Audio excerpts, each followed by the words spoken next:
Good evening everyone, welcome to Bajirao IAS Academy, the Hindu news analysis. Today is 24 January 2025 and today we have some important articles for the discussion, and one by one we'll try to discuss all these important articles. So the first article, a very important article particularly for your prelims examination. So that is appointment of ad hoc judges in High Court.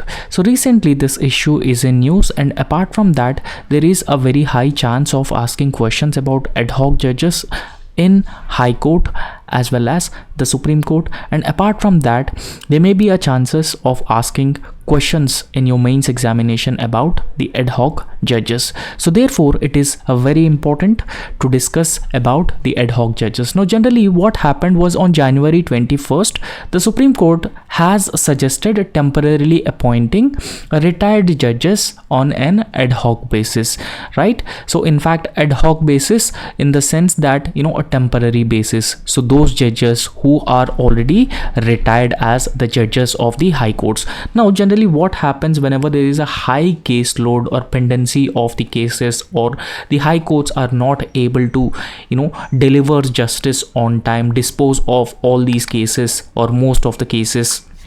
Now in that case the constitution has provided for a provision to appoint an ad hoc judge, right? So in this particular discussion we'll look into the ad hoc judges, how ad hoc judges are being appointed. So what are the procedure that has been laid down by the Supreme Court when it comes to the appointment of the ad hoc judges, and what are the constitutional provisions with respect to ad hoc judges. So we'll try to understand this. So we all knew that if you look at the Indian judiciary, pendency of the cases is one of the main challenge that judiciary has been facing, right? So according to some data, around 4 crore cases have been pending across different high courts across Indian judiciary, right? So in order to dispose of cases or to deal with the backlog of pending cases, criminal cases across several high courts, the Supreme Court has recently suggested appointment of ad hoc judges in high courts.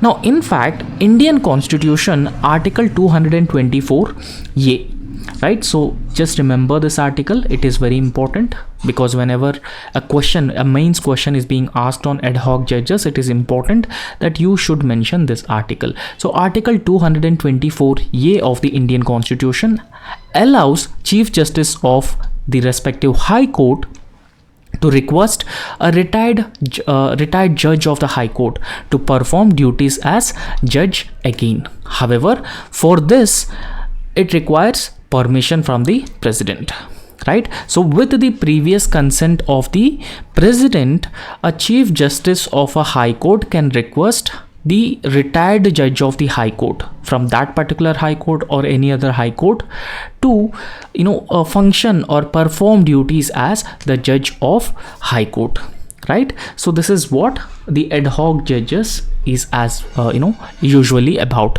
However, when we talk about the ad hoc judges, as of now it has been rarely invoked because it is not a very common phenomenon in Indian judiciary to call retired judges to sit back and perform duties as the judge. So it is rarely invoked. Article 224A is rarely invoked, and in fact there is also a detailed procedure for such appointments, with Supreme Court previously having weighed in on the practice, right? So even though it is a very rare practice or it is rarely invoked, Supreme Court previously talked about the ad hoc judges, and now also it is in news because Supreme Court again has been looking into the suggestion that ad hoc judges have to be appointed to perform duties as judges in high courts so that the case load can be reduced in various high courts, right? So in this context, what Article 224A says, so that we should understand.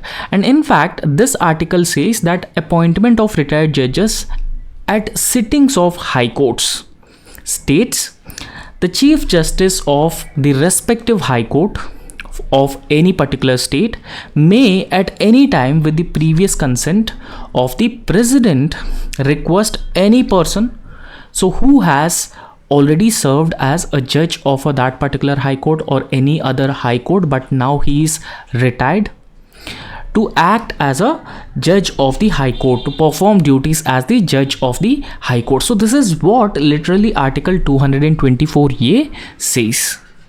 And in fact, such appointees or such ad hoc judges are entitled to all the allowances as determined by the President's order. And in fact, President's order will determine the entitlements or allowances of such ad hoc judges and have all the jurisdiction, powers, privileges as the judge of that particular High Court. So this aspect also very, very important for prelims, that you should understand this, right? So ad hoc judges are actually entitled to allowances as determined by the President's order. And apart from that, the ad hoc judges would have all the jurisdiction, powers, privileges of a judge of the High Court. However, they cannot be deemed as such. In a literal sense, they are not High Court judges, but they are ad hoc judges. They are being appointed for temporary purposes to dispose of the pending cases or any High Court which is having a very high caseload. So it is generally advised that such retired judges are called back to perform duties as judges, because as of now we do not have any particular procedure for the appointment of the judges apart from the collegium system, right? So in fact there was National Judicial Appointments Commission through 99th Constitutional Amendment Act, but Supreme Court has struck down the National Judicial Appointments Commission because it has been violating or encroaching upon the independence of the judiciary.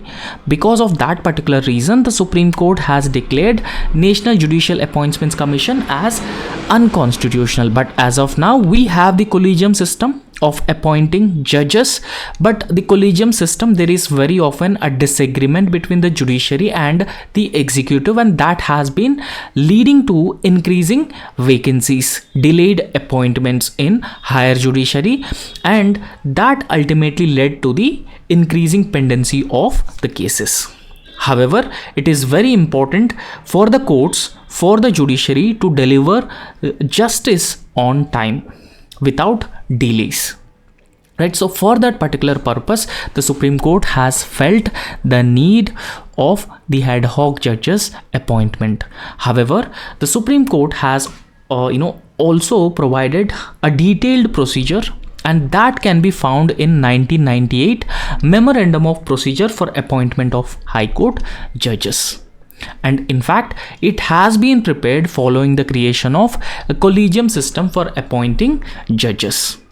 And this memorandum of procedure for the appointment of High Court judges states that after the retired judge, so first it is very important that you need to take the consent of the retired judge, right? So first you need to take the consent whether the retired judge is ready to perform duties as a judge of the High Court or not, right? So a retired judge has consented to the appointment, and then Chief Justice of the respective High Court must forward his or her name and other details on duration of the appointment, the tenure of the appointment, to the state's Chief Minister.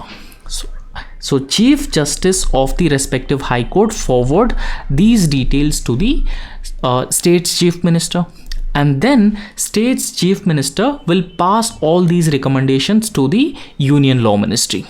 And when it goes to the Union Law Minister or Union Law Ministry, and a Union Law Minister will then consult the Chief Justice of India. So he will consult Chief Justice of India. After consulting him, so those recommendations would be forwarded to the President, right? Prime Minister, right? So those recommendations would be forwarded to the Prime Minister of India, and then PM will advise the President on whether to give or give her approval. So this is the procedure for the appointment of the ad hoc judges, right? So this is how judges are being appointed, right? So in fact, it is a very, very lengthy process. However, Supreme Court in one of the cases, that is Lok Prahari in the case of Lok Prahari, though its General Secretary S.N. Shukla IAS retired versus Union of India case 2021, the Supreme Court has held that this recommendation has to be routed through the collegium of the Supreme Court. Right? So this is what the Supreme Court has said in Lok Prahari versus Union of India case of 2021. And when can an ad hoc judge can be appointed? So it is also important for us to understand that when can actually an ad hoc judge can be appointed. And the Supreme Court in that particular case itself, Lok Prahari versus Union of India case, it was considering measures to address pending cases or pendency of cases is the burden on the judiciary. And in fact, Indian judiciary, as I have already told you, that pendency of cases or pending cases is one which has been creating a lot of burden on the judiciary. And in fact, judiciary has also been facing the problem of high vacancies because of the disagreements over the memorandum of procedure. Right? So all these factors have been leading to increased number of cases, pending cases before the Supreme Court, before the High Court, and even the lower judiciary as well. And in fact, the Supreme Court in this particular case itself has held that a number of vacancies have been arising almost like every year, but they are barely filled by the fresh appointments or through a fresh appointments. And this is one such problem. And in fact, at the time, the Supreme Court faced with nearly 40% vacancies across all high courts. Nearly there are around 40% vacancies across all high courts. So with a high pendency of the cases or with a high vacancies, how can you expect that the cases would be disposed of in a time bound manner, in a timely manner? And that is also another major problem when the Supreme Court has been suggesting to appoint the ad hoc judges to decrease the pending cases before various high courts. And in fact, the court also took note of law commission reports. So those law commission reports were published in 1979 and 1988 and even 2003 as well. Sorry. And in fact, in all those different years, Law Commission has suggested that temporarily appointing retired judges as the ad hoc judges of the High Court, because these judges have decades of experience, and it is very important that we need to use such experience of judges in a very wise manner. So therefore, Law Commission has suggested that it could be a viable solution if we appoint these judges, so the retired judges, as ad hoc judges, so that they could deal with the excessive pendency of the cases. And they could also substantially increase the efficiency of the High Court when it comes to disposing of cases. However, the Supreme Court has agreed that it expressed concerns that Article 224A would encourage inaction in making recommendations for regular judge appointments. So in case if High Court it goes ahead with the appointment of the ad hoc judges, so retired judges will be again appointed as the judges of the High Court. So in that case, generally what happens, then the appointments will be stalled, because we are already appointing the retired judges as the judges, ad hoc judges. So then there is a lesser need is being felt when it comes to making regular appointments. And that's why the Supreme Court has expressed its concern that Article 224A would encourage inaction in making recommendations for regular judge appointments. Right? So I hope you have understood about this ad hoc judges. So the next topic is a road to eliminate TB for India. Now, in fact, India is the country with a large burden of TB cases in the world. And in fact, TB is a contagious disease. And because of poor healthcare infrastructure and inadequate access to healthcare in India, so India has one of the largest burden of TB. and we have the goal of eliminating or eradicating TB by the year 2025, and now we are in 2025, but still we have one of the highest load of TB cases. Now in this context, how could we actually eliminate TB from India? So what we could actually do, what are the shortcomings, and how to overcome those shortcomings? We should understand all these important aspects with respect to TB, and this is important for your general studies paper too, and apart from that it is also important for prelims examination, right? So the context is that India remains at the forefront of the global tuberculosis burden. So we have one of the highest levels of the tuberculosis burden. However, with the significant challenges in managing the tuberculosis disease, particularly because of the COVID-19 pandemic. So despite India having an ambitious goal to eliminate TB or end TB by the year 2025, India continues to grapple with issues like drug-resistant tuberculosis, right? So in fact, within tuberculosis, there is MDR-TB and there is also XDR-TB variants. So there are multiple variants of tuberculosis. They are resistant to drugs, and that has been posing further challenges to India's aims, India's aspirations to end TB by the year 2025. And apart from that, we all knew that in India we have inadequate healthcare infrastructure.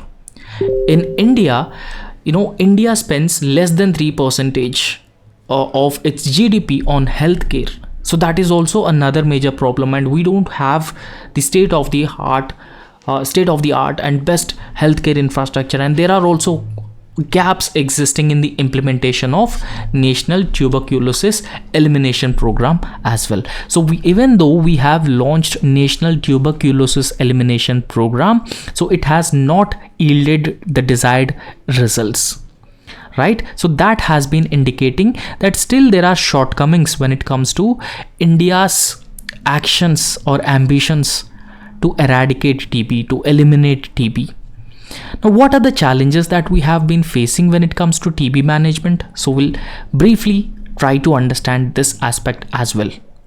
Now, in fact, there are certain high risk groups who could actually contaminate this tuberculosis. For example, those individuals who are working in mines, stone carving, and people who are migrants. Generally they don't have access to healthcare, and some people who are already having the underlying conditions like diabetes. So these different categories of people are actually having the highest risk of contracting TB. And apart from that, as we have already discussed, that India spends less than 3% of its GDP on the healthcare, and India is also having less access to universal healthcare or healthcare. We lack diagnosis, we lack right and timely interventions. So all these factors have been further exacerbating the existing situation, and that's why the TB burden has been increasing in India. However, despite a well-established drug supply system, so despite in India we are having a well-established drug supply system, in 2023 a nationwide disruption has led to a shortage of TB drugs, and that has been further affecting treatment adherence and also increasing the risk of drug resistance as well. Now generally with respect to TB, generally what happens is that TB is a chronic disease. It's a long-term disease, and it requires you to take medication for a longer periods of time. And when you stop taking medication in the middle, in between this period, so it would result in developing resistance, right? So it would lead to developing XDR TB or MDR TB, and because of this, even if you take a medication, it will not yield the results, right? So that is also another major problem with TB. So extrapulmonary TB or EPTB. So this extrapulmonary TB affects organs other than the lungs, right? So extrapulmonary TB affect lungs other than affect other body parts apart from lungs, and it often goes undiagnosed due to the vague symptoms, delayed diagnosis, and reliance on expensive tests. So all these factors have been leading to advanced disease progress, and it also poses new challenge when it comes to dealing or tackling with TB disease. However, the other problem that we have been facing when it comes to Indian healthcare system in general and TB eradication in particular, we have shortage of trained healthcare workers. We do not have adequate number of trained healthcare workers in both private and government hospitals. So that is one of the major problem. So therefore, it has been hindering the timely diagnosis and treatment of the tuberculosis. So we are not able to provide timely treatment, timely diagnosis, right interventions when we have the shortage of the healthcare workers. And because of this reason, improvements in training, sensitization of frontline workers are very, very important. Now, we could consider ASHA workers, Anganwadi workers, and also ANMs and their important role when it comes to sensitization, providing training about diagnosis, right interventions, regularly tracking, monitoring people who are being infected with the TB is very, very important to deal with TB cases. However, molecular diagnosis tests like CBNAAT or TrueNAT are available, but logistical issues such as absence of trained lab technicians, shortage of test cartridges, so they are further delaying the results and impacting timely initiation of either diagnosis, either treatment, either the right interventions to deal with the tuberculosis. And in fact, it requires a long-term awareness campaign about the tuberculosis, because it is a chronic disease, right? So you need to regularly track, regularly monitor the TB patients, and that is very, very important to deal with tuberculosis. And in fact, there are successful interventions as well, like Kerala's collaboration with Kudumbashri. Kudumbashri is a very popular, very successful model, right? And apart from that, it is about community mobilization and highlight the importance of community involvement, political leadership in the TB elimination efforts. And this approach can be adopted across different regions for effective tuberculosis control, right? So this is how we could do, we could actually work on and make some positive efforts that play a very important role in elimination of TB. But information, communication, education, and informing the communities or community mobilization, community participation plays a very, very important role in elimination of TB. So generally, it should not be top-down approach. It should be bottom-up approach where you involve the grassroots level governance institutions, grassroots level social institutions, social groups. So that plays a very, very important role in eradicating tuberculosis. So next is US has decided to withdraw from the World Health Organization. So we have already discussed about this in our previous classes. So let's have a look into it. So the context is that United States under President Donald Trump has recently decided that it is going to withdraw from the World Health Organization, and in fact United States has even accused a biased functioning of the World Health Organization, particularly towards countries like China during the COVID-19 pandemic, and even World Health Organization has mishandled the pandemic, and because of that reason it has created a large scale destruction. It has created a huge havoc all across the country, and several economies have gone back to recession, right? So That's what the accusation that US President Donald Trump has made on the World Health Organization. And in fact, this decision, along with halting financial contribution, has raised some serious concerns about the future of global health collaboration and the impact on essential health programs all across worldwide. Now, one thing that we need to understand, US contributes around 20% of the total funding to the World Health Organization, and World Health Organization also plays a very important role in the global health programs, global health initiatives, vaccine development, vaccine manufacturing, supply of medicine, vaccine equity. In all these aspects, WHO plays a very important role. Now, reduced funding from US would certainly impact the functioning of the World Health Organization. That is what we should understand in a much more detailed manner, right? So the impact of US withdrawal from the World Health Organization. So US is the largest financial contributor to the World Health Organization. Now, in his first term also, Donald Trump has threatened to leave World Health Organization, but after Joe Biden became the president of US, so he again joined the World Health Organization. So in fact, it has been providing somewhere between 18 to 20% of the total funding of the World Health Organization.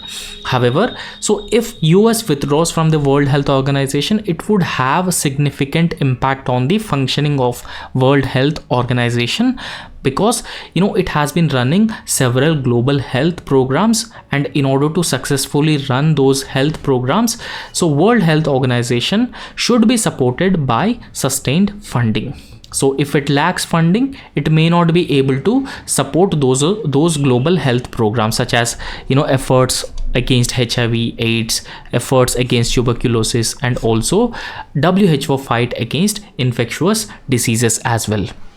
And in fact, World Health Organization also plays a very important role when it comes to ensuring equitable access to life-saving drugs and improving healthcare infrastructure in different parts of the world, particularly poor countries, underdeveloped countries, and also developing world, and also preventing global disease outbreaks as well. However, the loss of US funding to the World Health Organization could actually derail critical health interventions on the part of the World Health Organization. Especially, it would impact the poor countries in the global south. However, the pandemic has reinforced the importance of global collaboration. So we have seen how pandemic has left a devastating impact on different countries all across the world. Almost all countries severely worst impact that they have seen because of the COVID-19 pandemic. Now, in this context, global collaboration on healthcare is very important, and global collaboration on preventing such pandemics and their emergence is very important, right? World Health Organization will play a very important role in this context. So therefore, it has been highlighting the need for the global collaboration in combating such health crisis. However, isolating a country from WHO's efforts would undermine essential principle that no nation is safe until all are safe, because we are living in a globalized world, and because of the globalized nature of the world, any such localized diseases have been spreading all across the world, and they have been creating a huge destruction all across the world. And during COVID-19 pandemic also, we have seen every nation saying that no nation, every leader is saying no nation is safe until all are safe, right? So therefore, it is very important that US contribution, US participation in World Health Organization is very important, right? So in fact, WHO has already reached out to the United States. It has already reached out to the United States, and WHO has already urged United States to reconsider its decision of exiting the World Health Organization. And in fact, World Health Organization has also stressed on the importance of multilateral cooperation in the global health regime. However, Trump has been determined to withdraw US from the World Health Organization. Anyway, he also withdrawn from the Paris climate deal as well.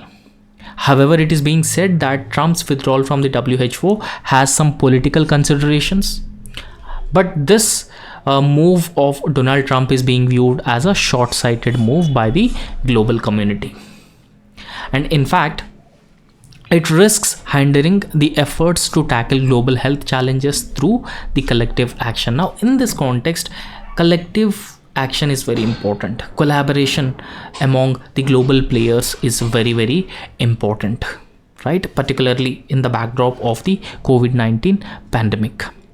So, however, US exit from the WHO would not be seen as a very, very good move. It is being viewed as a short-sighted move.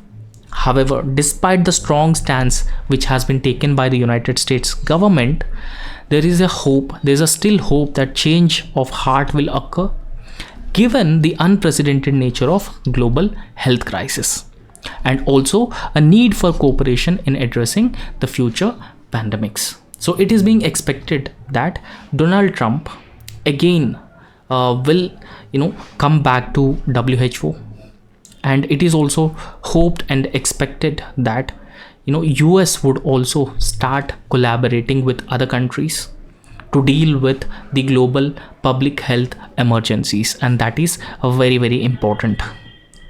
In line with the tagline, no one is safe until everyone is safe. So the next topic is rhodamine B. So there's an article about rhodamine B. So rhodamine B is a chemical. It is a toxic chemical, and it is a carcinogenic agent among human beings, and it is being used in textiles. It has applications in the textile industry, but recently rhodamine B chemical agent is seen being used in food as well, and that's why it is a cause of concern. And in fact, there is a trend in UPSC that such questions are being asked. Now, what is a rhodamine B? What are its ill effects and why it is in use? So we'll try to understand this. But before going to that, there are some harmful colors which are being found in food, include this rhodamine B and sunset yellow, and also carmozine, and all as well, along with that tartrazine as well. So they are being considered as some harmful colors which are being found in the food. And this rhodamine B is used as an industrial dye. Okay, so it is being used in the textile industry as an industrial dye because of its low cost, and rhodamine B is also used for the food coloring. So in order to make sure that food looks colorful, rhodamine B is being used.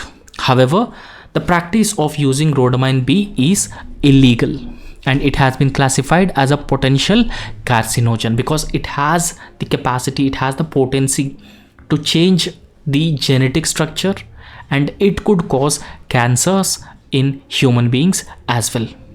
However, its prolonged use in food can lead to liver dysfunction and cancer as well. And sunset yellow is also another harmful food.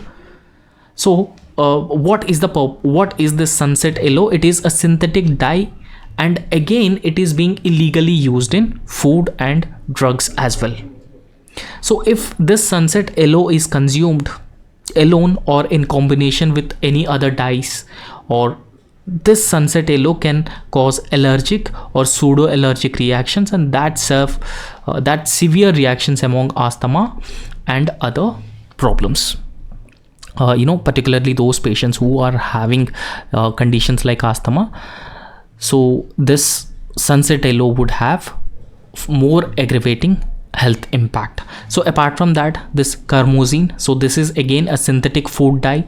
It also called food red, right? So this carmozine is called as food red, and it is being classified as a category 3 carcinogen, and it also causes cancer among human beings, and its prolonged consumption can affect liver, kidneys, and it could also trigger behavioral changes among children, besides triggering skin rashes and respiratory allergens.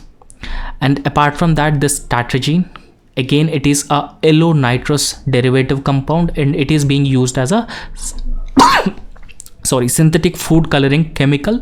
And a long intake of this tartragene chemical can cause angioedema, eczema and bronchitis.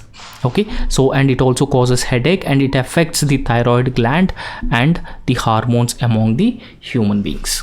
As we have already discussed, that this is being used in textile industry and other scientific research because of it is less costly.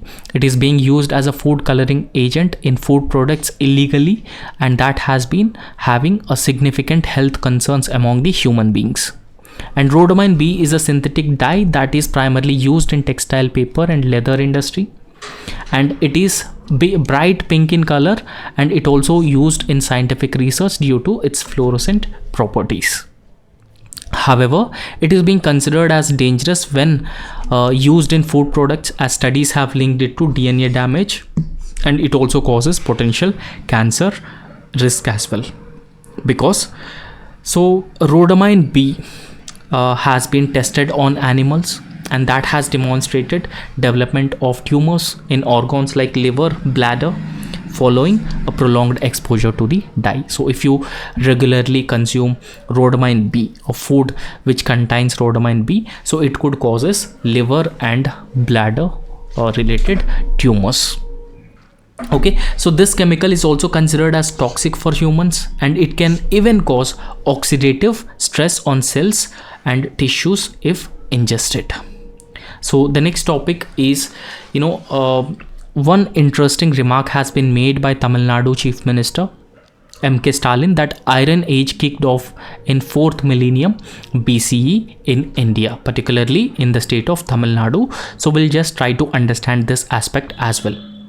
So the context is that Tamil Nadu's Chief Minister M.K. Stalin, so he made an announcement that Iron Age in India began in Tamil Nadu over 5,300 years ago. So that was during 4th millennium BC. But as of now, the Iron Age in India started much later than the Indus Valley civilization, and because of that particular reason, it is a very important remark made by him. However, the claim of Chief Minister M.K. Stalin is backed by recent archaeological findings in the state of Tamil Nadu by the Tamil Nadu's Archaeology Department. However, this discovery has been suggesting that the use of iron and iron smelting or iron tools, iron technology in South India predates many established dates of iron usage elsewhere, including Indus Valley civilization as well, and that is why it is very, very significant. However, the archaeological findings have been supported by the radiocarbon dating. So radiocarbon dating is a method which is being used to find out the age of such archaeological findings.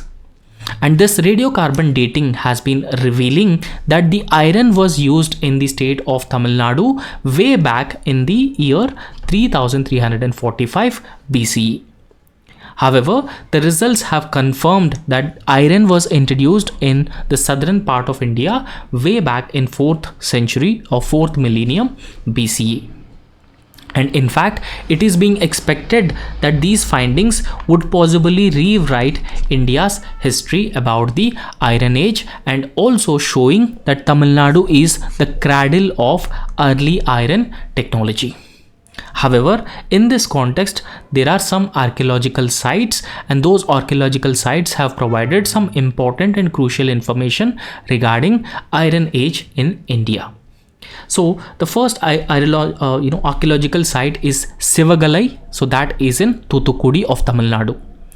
And in fact, excavations were done at this particular site, and those excavations have revealed around 85 iron objects, including weapons and tools.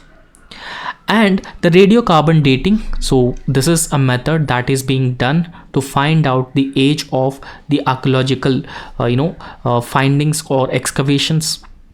The radiocarbon dating of charcoal and even paddy samples from the site have confirmed the presence of iron as early as 3345 BCE. And another archaeological site is Adi Chanalur, that is also lies in Thuthukudi of Tamil Nadu.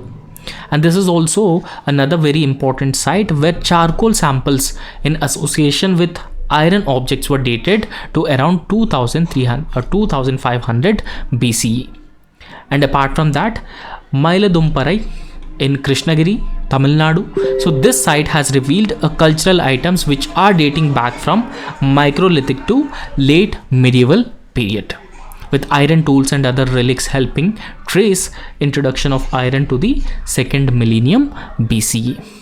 Now, what is the Iron Age? So generally it is being believed that the Iron Age is started in 1200 BCE, and it has it's the time period of Iron Age 1200 BCE to 600 BCE, but the recent findings of Tamil Nadu Archaeological Department have revealed that Iron Age in India goes back to 4th millennium BCE. So that's why it has the potential, this claim has the potential of rewriting Indian history. So the Iron Age was significant period in human history. It is believed that Iron Age occurred between 1200 BCE to 600 BCE depending on different regions. So Iron Age was followed by Stone Age and Bronze Age, right? So first like Stone Age, Bronze Age, and then after Bronze Age it was Iron Age. And in fact it was defined by widespread use of iron and steel, and that's why it is being called as Iron Age. So why iron and steel is being used? To make tools and weapons. However, in many parts of Europe, Asia, Africa, where societies were moved from using bronze to iron, for Stone Age, Bronze Age, Iron Age, and societies are also transformed from Bronze Age to Iron Age, which was stronger and more abundant. However, some civilizations such as ancient Greece, so they have experienced cultural decline during the period of Iron Age. However, Iron Age typically ended around 550 BCE with the rise of writing and recorded history, but this date can vary from region to region. So this is the claim that has been made by Tamil Nadu Chief Minister M.K. Stalin, and that's all in this lecture, and thank you so much. So if you like our work, please subscribe our YouTube channel and also hit the like button. Thank you.